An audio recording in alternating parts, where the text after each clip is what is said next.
there the machine and what is actually your own body becomes completely fluid. And I think that has certainly ethical implications because it determines completely our view of what we think is a human being. Can I ask a question of information, please? Yes. In those experiments that people could see what was happening, did they do the experiment by blindfolding? No, then it doesn't work because you certainly need to see that there is currently a simulation at this rubber head here. But then it begs other questions possibly about the way in which the implant is accepted or isn't accepted. It's not an implant. Because it's a visual stimulus. Yeah, but this is totally without any implant. This is just a pure psychological experiment, if you want. So everything that is happening here is really that somehow the person is just sitting on a table. I could do this with you right now. And then there's just a simulation with the brushes, which is simultaneously at the rubber hand and at the real hand. But the subject sees only the rubber hand. And what the subject is trying to do is here to resolve this mismatch of what he's seeing and what he's feeling. And the only solution out of that is that actually assuming that this is actually his hand. Okay? Because then he sees there's a stimulation and he feels also the stimulation, but he sees it there, so to bring this together, you just identify this as your own hand. This is famously being used to treat phantom limbs. Yeah, exactly. It's even used as a medical therapy. Exactly. It's even used as a I'm sure people yeah, I don't know. Sorry. Is that yes, that's the end of my statement. So that's raised some very interesting issues. So could we go to our third comment now, Fernandez, please? Okay. So I've been taking down notes here and trying to come up with some things that might be relevant or from my own research on what we do at the Future Humanity Institute. And typically, we are interested in long-range, far future, big picture thinking.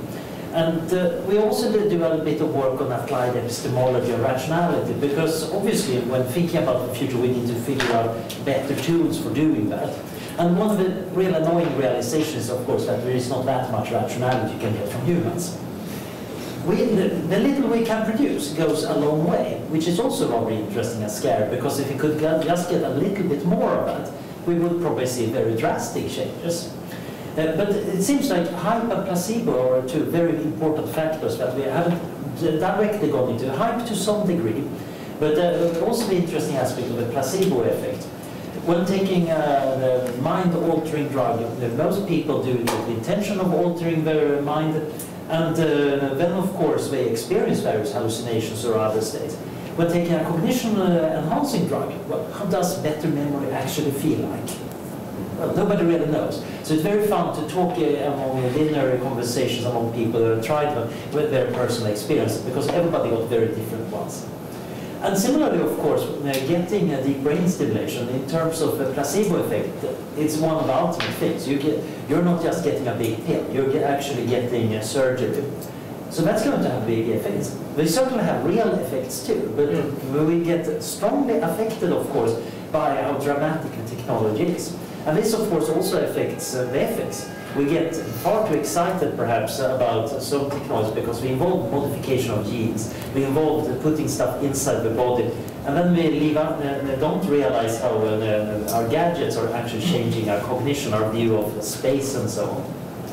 So when thinking about when and where would we see implants actually becoming important to most people, I was realizing that we have a series of changes we need to get through. First, we need access. We can actually do something useful.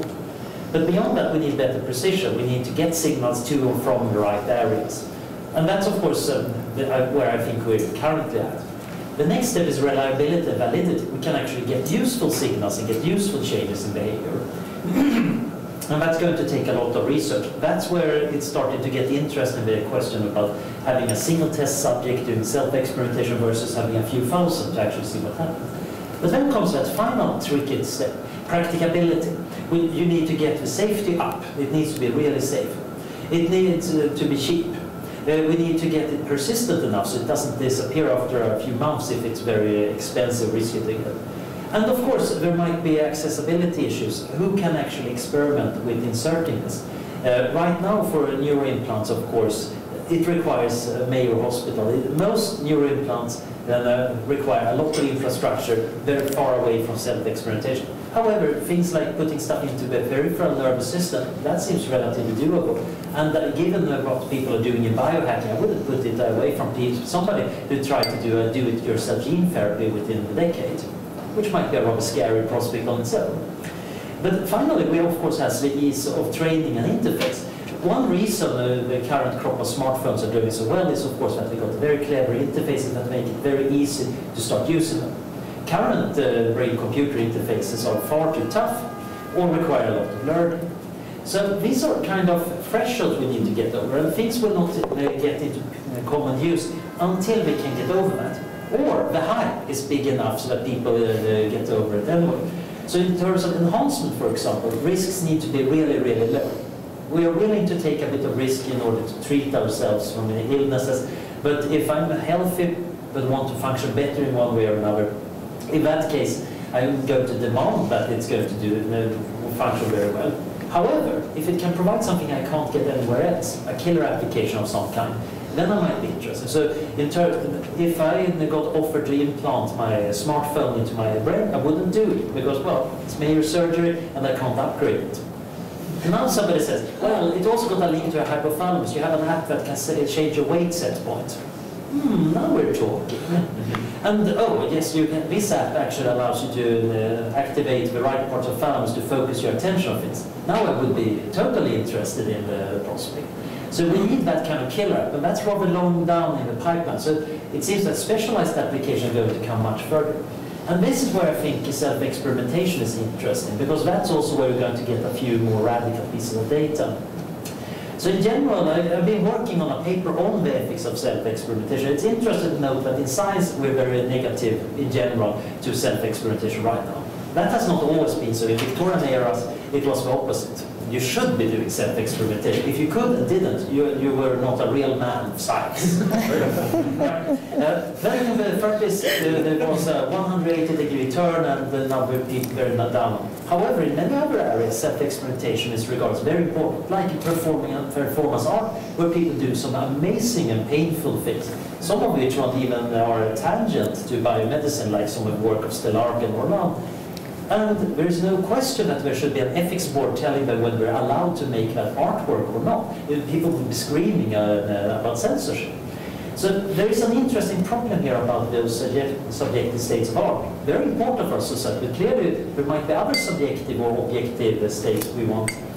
So this is where we might see a tension between the professionalization of a lot of this science, which involves setting up strict rules, regulation and safety measures, and the freedom to tinker, which I think is quite important. We see that in the open prosthetics movement, where people are increasingly not accepting prosthetics just having a standard medical grade beige skin. They want actually to pimper prosthetics or even redesign them. That's something shifted culturally just for the last few years. To conclude, I think we might want to consider that people might start demanding more and more morphological freedom, a right to tinker with their bodies, and by extension by implants. So if you're doing an implant, you might actually need to give the patient not just access to information about it, but actually to some degree access to it, which is of course going to be very tough from a regulatory standpoint, because currently most implants are regarded as medical devices, only medical people are allowed to touch.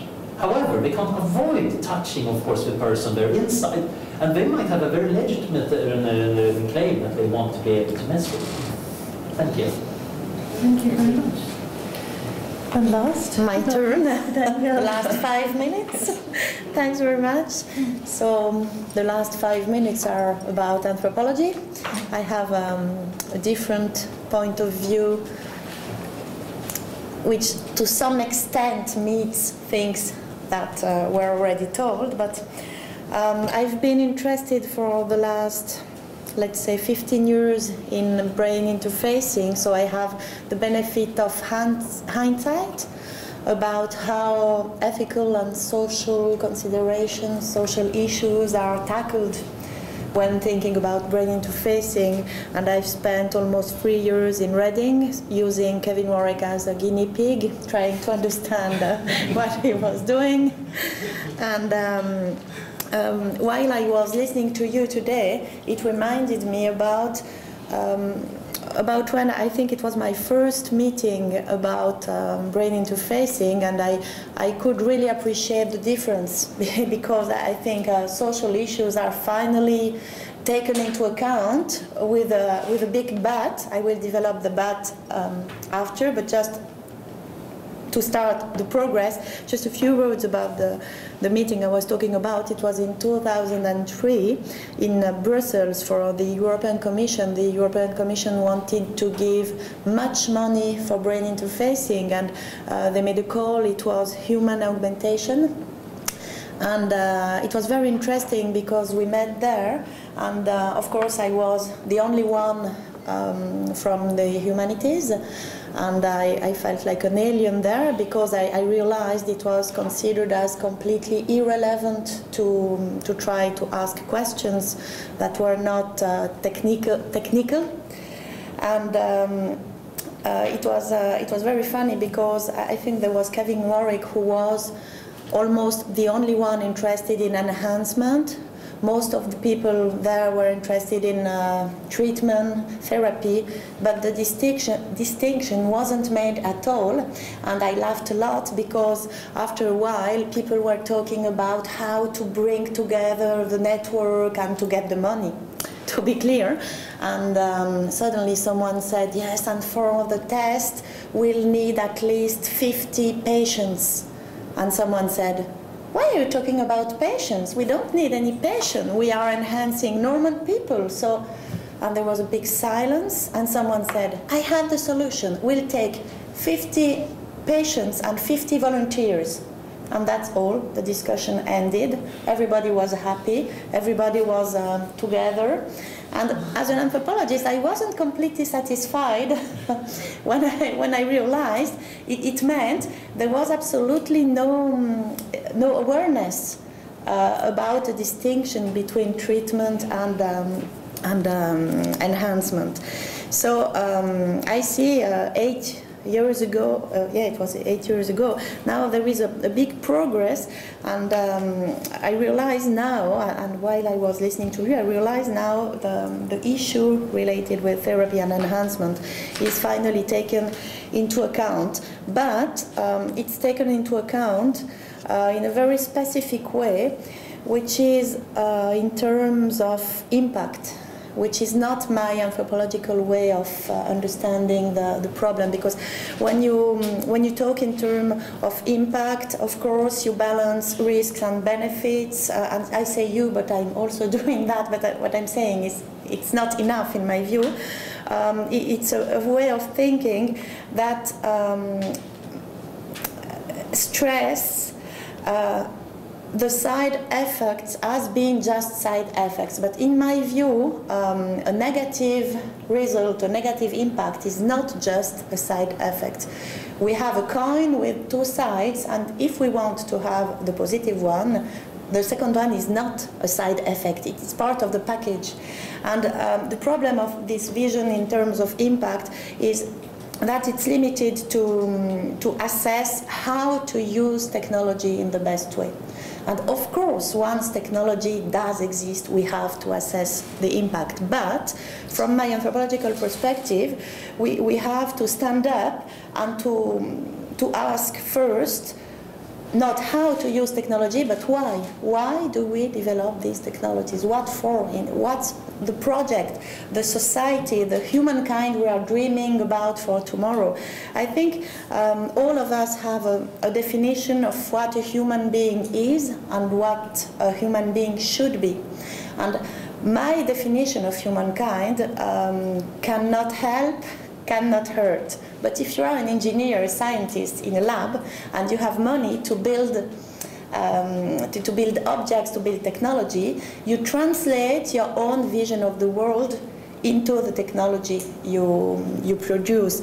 And I think technology is never neutral. And yeah, innovation is steered by the vision of the world of those who are producing this innovation. And I have no time to develop more, but the definition of humankind, which is behind our technological developments, was a bit developed today. We could understand it.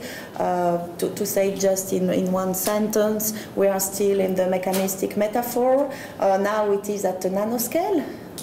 It's what's new, but we are still in the old mechanistic representation of the body.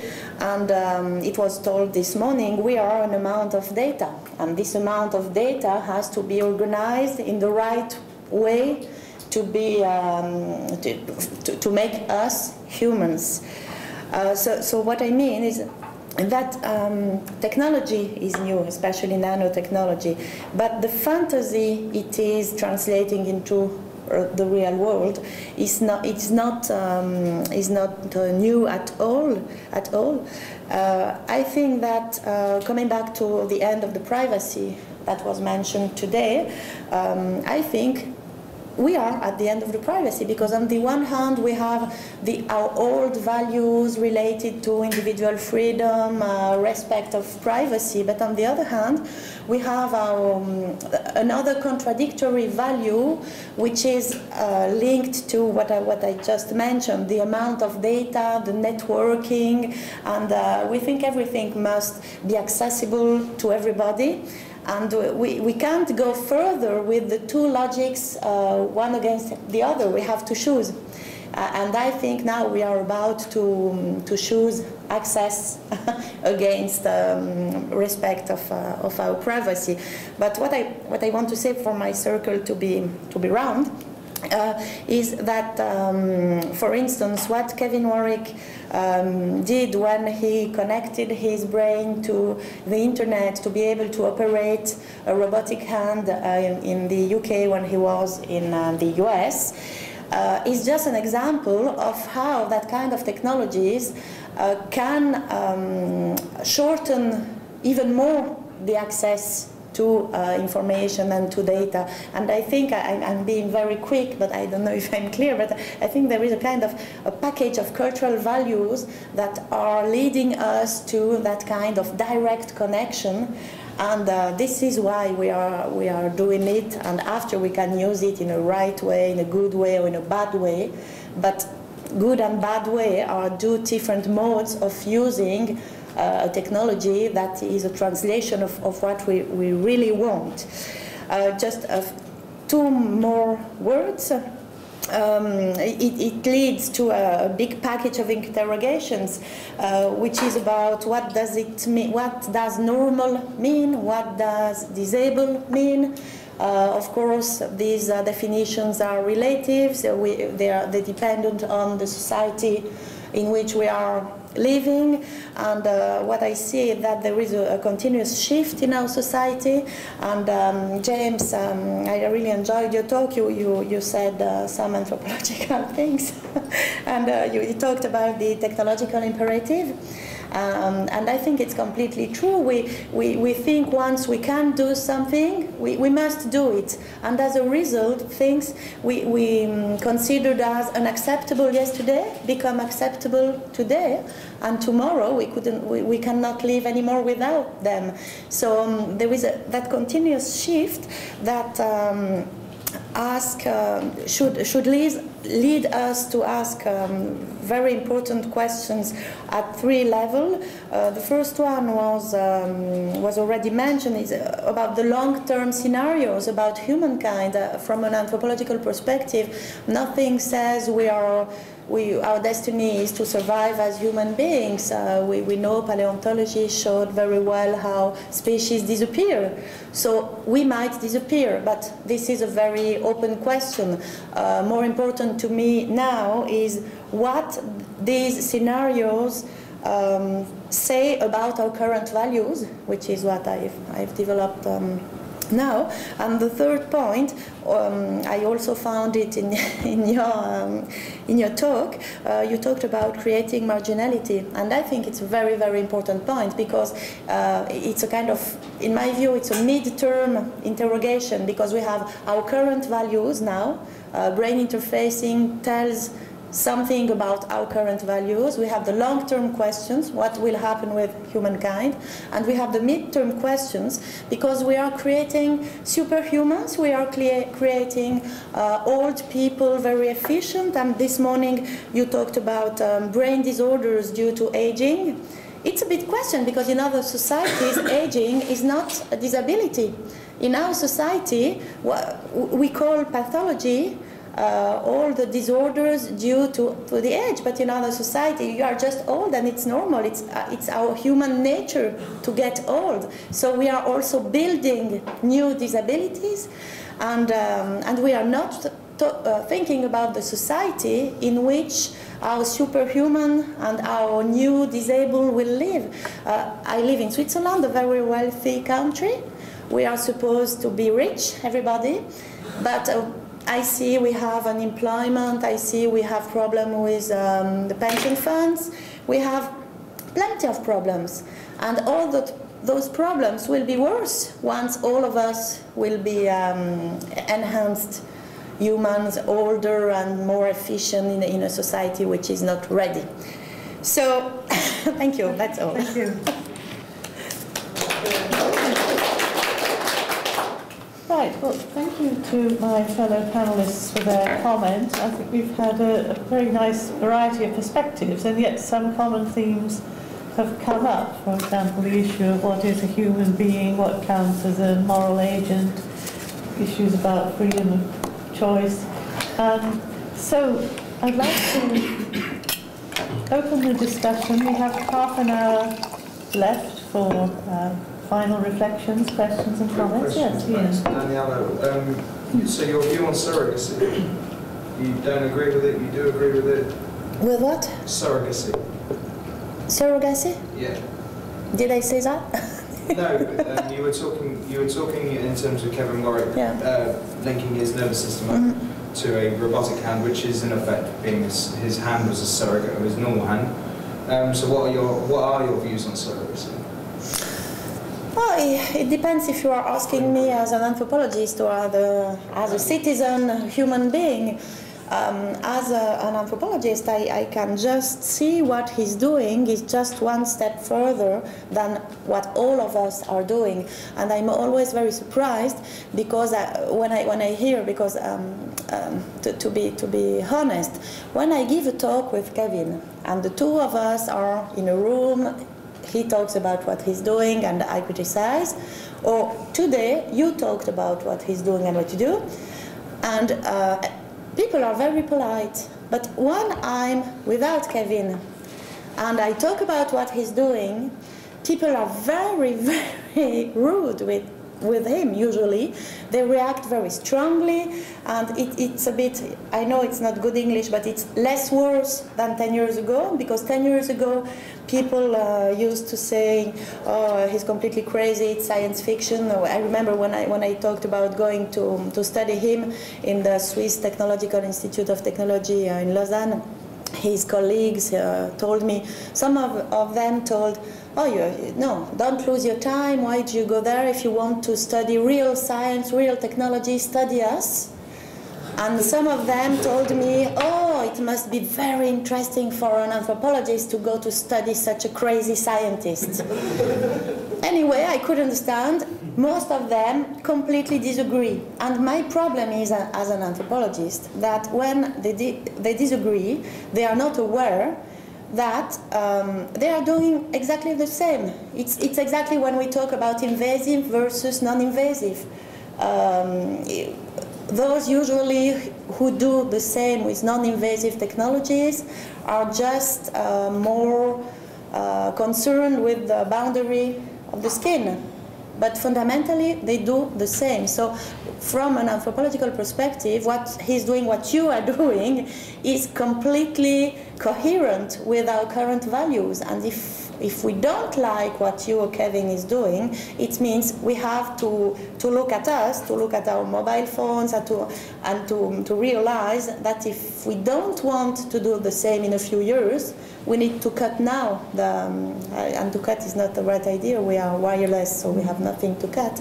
But you know what I mean. Yes. So it's my first analysis is this one. After, if I put the citizen forward, I'm wondering what I just said at the end. We are creating marginality, but I mean not Kevin Warwick. Our society is doing that. Well, 10 years ago he was talking about brain-to-brain communication. He was criticised for that as well. But then again, people said the world was flat, and then those radicals that said the world was round were idiots, and scientists with barbaric ideas. So, yeah, I can definitely... Yeah, they are paradigm, and they are evolving. Yes, I think this is not an unusual phenomenon when something radically new comes along. Yes. Is it? I'm interested to hear why Daniela should say Kevin Warwick's crazy, why a colleague you know, why how's he perceived as crazy? But I think people have fear of the unknown. I remember some time ago seeing Halley's Comet, but the previous time it appeared, before my lifetime, you know, there was fear, and people made a lot of money from selling anti-comet tablets, which were just chalk or something, because you know, the Earth would pass through the tail of the comet. But, you know, now we know there's no risk. It's part of the fear of the unknown. Perhaps. Yes. And what's interesting to me is that you have people who are concerned or almost rejecting what he's doing, and yet at the same time, you know, for people who lose function in their body or lose a limb, you know, I think nobody would deny them the opportunity for a controllable functioning limb. There's a kind of mismatch or a discontinuity between the solution to a problem, which I think is an ethical one. Well, I think that we heard in James's talk about the sort of portrayal of the scientist either as the person in the white coat who's going to heal the world or as the Frankenstein figure. And in CICIGEN we've done some work on media portrayals of scientists and how these two paradigms at opposite ends of the spectrum are very popular portrayals. But that doesn't mean that there shouldn't be a nuanced discussion in between, and I think what we've heard today is that there hasn't really been enough public engagement in these issues, and that might in itself be fueling fear of the unknown. But yes, it's certainly not an unusual phenomenon for there to be this kind of scepticism. Yes. Sorry. Just to make take this one and just a comment, I'm just believing that. I mean, I don't think much of the criticism of Kevin Warwick is actually about the fact that he's forging into new territory that people have doubts about. I think it's actually, particularly from the neuroscience community anyway, that wiring things up to the peripheral nervous system is not seen as actually having contributed much to science. Right. A, that, and B, that he's a consummate self-publicist, and that winds people up. Yes, well, I'm going to bring my fellow panelists in, but isn't there a general point that things that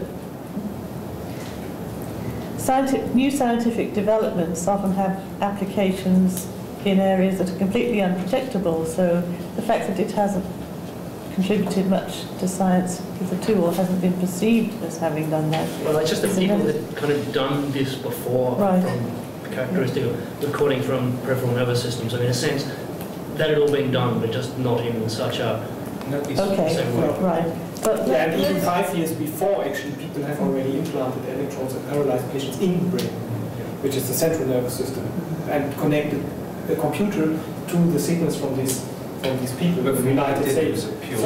From what he did, it was purely new. Yeah, it was really new, but when he got this implant of the Utah area, actually at the same time they were implanting the same area, not into the brain in the United States in a pilot study from the cyberkinetics and the doctor. Yeah, but it was for disabled.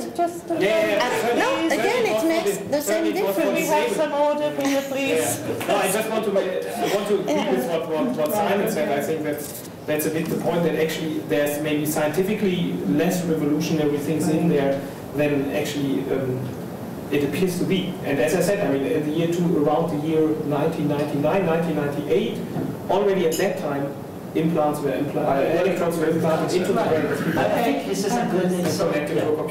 I think this is actually a good example of one of the fundamental difference between the normal hypothesis-driven scientific method and the explorative method. Because what Kevin is actually doing is trying various things and seeing what happens. Now that is very different from what the kind of research we usually submit to the grant proposals, where we kind of define our hypothesis and the experiments to implement that, and then of course we go to get a nice profitable result in there. However, of course, real discoveries usually happen because you do a bit of investigation, and then ideally that creates this hypothesis-driven research. I think, for example, what Kevin's best result was actually an ethics paper he wrote about it, where it was kind of demonstrated this as a kind of new method of doing ethics. Well, instead of thinking about the ethics of doing something, just do it and then afterwards consider what the ethics of what you did. That's an interesting take, and he actually had some interesting observations there. But that's kind of, it's created progress, but not in the normal sense. However, getting to that fear of the unknown issue, I think it's actually an important issue here that we tend to in general have a reassurance of the quantified. Something you can measure, or at least you can put a number, or even if it's an index in the form of plus, plus, or minus, minus on some scale.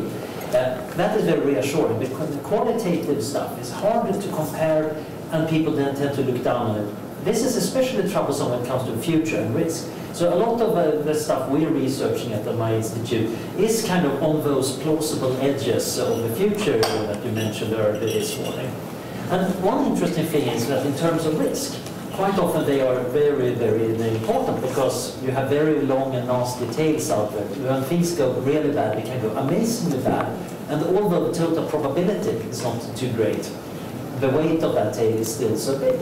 However, the real problem is people don't like researching that very much, because we have very little data, it's rather tough, we have a lot of cognitive biases against it, and of course they're not well quantified, which means that people focus on the nice core area, which is not unimportant, because that's what most of the time matters. However, we might want to actually check how do we avoid the really big disasters or figure out the really big wins. So I think that's why we actually need to focus a little bit more on these unknown areas and, well, have a bit more tolerance for people dabbling in the weird unknown frontiers. Okay, Rolando and then James. Okay. Yeah, I just bring my, I think my consideration are going in the same direction. It's about how we are planning some scientific experiments and what we are looking for. I think the first thing is just being done on self-experimentation, or being done on big numbers or a lot of patients or even normal subjects. What is important is just to say what is this for? Is this for better understanding, or is just for finding a new therapeutic way, or things like that? So in some of this self-experimentation, it seems that it's just for, let me say, for fun. I can understand for something, but for example, putting magnets in the fingertips and putting a magnetic field, I mean, the results from a physiological point of view is obvious. So you are not increasing your knowledge, you are just doing something. And there is another something that in any case, I think, according with James, is also that perhaps we needed to do a lot of experiments and maybe some bold hypotheses and do everything. And I think here in UK there was Corbin, the late editor of Medical Hypothesis, that was saying we need to make bold hypotheses and to test them, and so it's in the same way. But I have some ethical concern also about the fact that for example, in self-experimentation, in all the experiments we do being on animals or also in human subjects, is always that we have to have some ethical statement. And usually what you have is an informed consent for humans. And in the informed consent is stated that the study which they are participating usually does not bring any immediate reward to the person, being even at the level of his or her well-being. So I don't understand how an ethical committee in your university accepted for putting in their fingertips magnets when there is no, there is no scientific reason for doing that. And the other thing is that for what I understood, but I'm not sure, it was part of the program for getting the accreditation for the student. So there was a self-interest. I'm doing this experiment, I'm self-experimenting because this way I can get my grade. I'm mistaken? No. Yes, oh, sorry, I was slightly dyslexia fell there. Answer this, yes, please. The reason for it, I tried to explain it earlier, was that trying to get ethics on a direct neuron link, which was what I was after. Initially, I was after going down something down Kevin Warwick's route, which the reason why he was different to what you guys were talking about was he was going bi-directionally. He was trying to and get a prosthetic limb to act outside of the body and get feedback from it. Nobody else had done that. Full stop. Nobody else had tried it. People have tried to counteract the effects of certain diseases using the same USAR array, but that was directly to the brain. Fair enough. The point of the magnets was that currently you can't perceive the world from an electromagnetic point of view. You can't feel electromagnetic forces because there is nothing in your body that can detect them. Now, slightly extending the pre-existing somatic sense, which we can, it was simply a simple way of extending them so that there is another method of input to the body. Because under certain electromagnetic fields, the sensations that are felt, you can map the thoughts to them. You were feeling this field with the Cassini curves. So, I mean, you are just translating the magnetic fields of something that already exists in the organism. But you are not feeling the magnetic field. I think okay, but the important point is might not but then that's perception. that it had no scientific value, which is debatable, I think. There are many things that are worth doing that do not have a particular scientific value.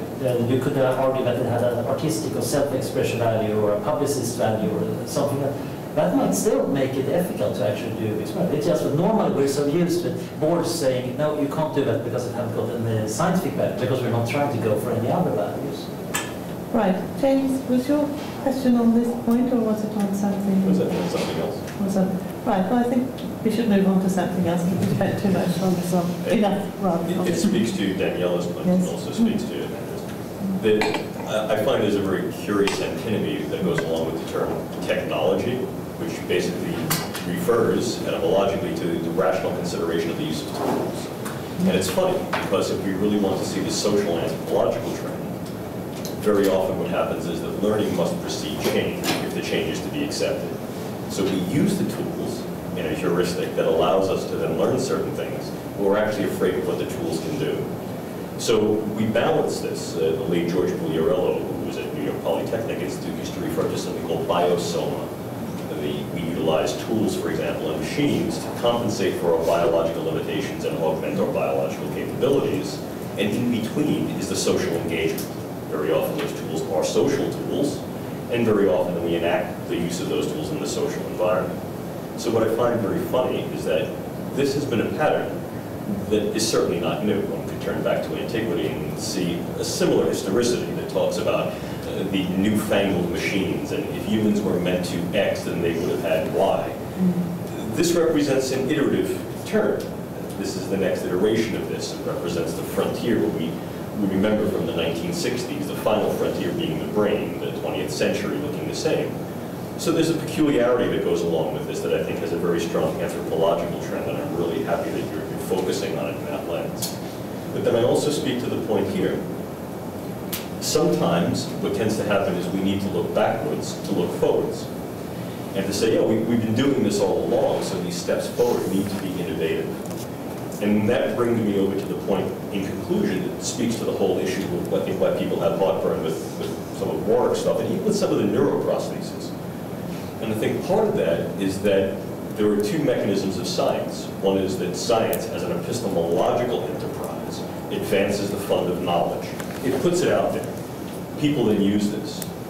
But there's the secondary to it that then says that science is actually dedicated towards some end, being human flourishing and some good. We still have to interpret what that flourishing and good is. So it may be that what we're really seeing is tiers of science. One that says, well, I'm going to be innovative and spread the word and do so forth. And intrinsically what I find is that the administrative infrastructures that fund science very often do not allow that innovation, because they tend to work within very, very constrained parameters. For example, in the US, we're only funding 9% of grant proposals that are submitted. It is very difficult to discern what's going to be truly innovative. So what you tend to get is repetition. So you see that very often it's outside of that norm where innovation then occurs, and that then creates an epistemological shift. So I think in conclusion, what I'm seeing is that this particular field, neuroscience and neurotechnology, is a social force. And I think it also is going to require some revision in our social approach to anthropological reappropriation. And that ethics is really human ecology, which is a great definition of ethics. Then I think as we change the ecology both of ourselves and our environment, ethics will need to shift in appropriation. Thank you, James. Any further comment? Yeah. Crispin. Yeah,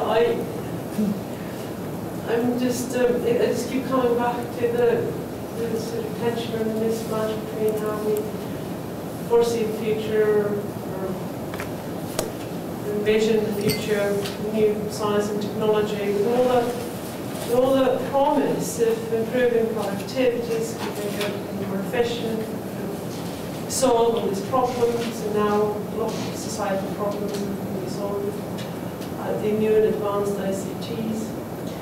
And I find it interesting to look at that promissory language and look at developments, and we see developments in science and late modernity. So we see the example of genetics and genomics that promises personalized medicine. But what's breaking into markets is actually making, well, I don't know even if it is making money, but what's breaking into markets and getting attention is direct-to-consumer genetic testing, which is mainly for fun, for people to check their ancestry and, not as much for any direct kind of, doesn't quite translate in any meaningful, medically relevant information unless it's very, very specific conditions we know about, which are very few, so they happen. And similarly, there's a lot of additional work in so where's the future of electronic engineering going on. We have the Ambient Intelligence Initiative in Europe, took off 10 years ago. We see these experiments that you guys do in trying to help people who have severe motor disabilities and so on with accessing the brain. A lot of this is very, very cumbersome. Laboratory bound, it's difficult to do. It's not going to be available in any near future to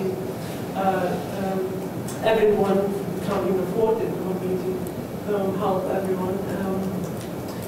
And at the same time, there seems to be a sort of runaway development which never really knows where it's going to go. And again, it's the gaming industry that's using these headsets to make things fun. And I'm just wondering about human flourishing. At the end of the day, we just give me toys to play with, and really, it's the whole thing about productivity and efficiency. helping young people out. It's just boring. Just not worth it. Because I dropped into a very cynical mode there, but that really, at the end of the day, because basically the type of science and technology we're looking at are very, still quite speculative, very, very complex. You talked about complexity. I mean, I know Rolando when I was interested in psychiatric genetics, there's another field that uses the term complexity a lot, not really knowing very well. We don't have the engineering principle in hand to solve the kinds of problems we'd like to do, process and so on. But we like to have fun. Like you said, we're connecting together. Kevin Warwick is playing with his body, with the second generation, playing with things you can do for fun. So I just wanted to leave on that note. That's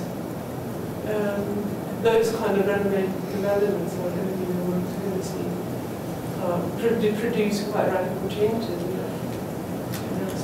Values and social orientations. Yes, Rolando. I should disagree with you about one point of your comment, is that personalized medicine is going to have an impact, I think. And it will be because there are some constraints on the pharmaceutical industry, a lot of drugs that are not used because there are secondary effects. And now one of the things that will be required for all the regulatory agencies for new drugs, or even for all drugs, just to have the genetic profiling of people, and just try to take away people that can have secondary effects, serious secondary effects, collateral effects, and so you'll have this type of, but you are right that it's not something that will be used willingly by the industry, or pharmaceutical industry, but if there are some regulatory agencies asking for it, it will be possible, and it will be mandatory. So at least some benefit from the Human Genome Project that is coming in on the pharmacy shelf. This is one thing. And the other thing is that for a lot of other conditions you can have a genetic genomics profile. No, I'm not being a total skeptic. I'm just sort of reminding us that a lot has been promised to these areas, and the changes are going to happen so soon. And that in of itself is an expression of values, like Daniela talks about, particular kind of social values about our priorities and orientation of what we like to do.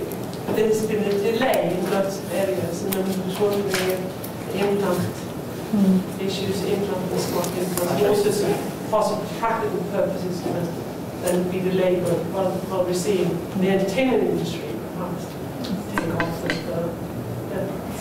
Yes, Anders. I think it's an important point. You already made the point that, of course, it's the pull industries we should be actually looking at, because the desires, the things that people desire, that's actually what tends to come about the most. Not necessarily in the way they wished for, of course. There is always that old adage, be careful what you wish for. So I don't know how many here are familiar with my favorite paper on people's attitude to enhancement, Johnson, Rees, Simmons and Goodwin's preference for enhancement pharmaceutical, the reluctance to enhance fundamental traits. It's interesting for two reasons. First, it was published in a marketing journal to get around the ethics review, because they asked students about what mental traits were regarded as fundamental and whether they would like to enhance them, and that was regarded as too sensitive for ethics. However, in marketing, that's all right, of course, so it's published in a marketing journal. That's interesting. But they found also a very interesting difference between people's willingness to enhance things. Well, first of all, people don't want to enhance what they think is fundamental to their self.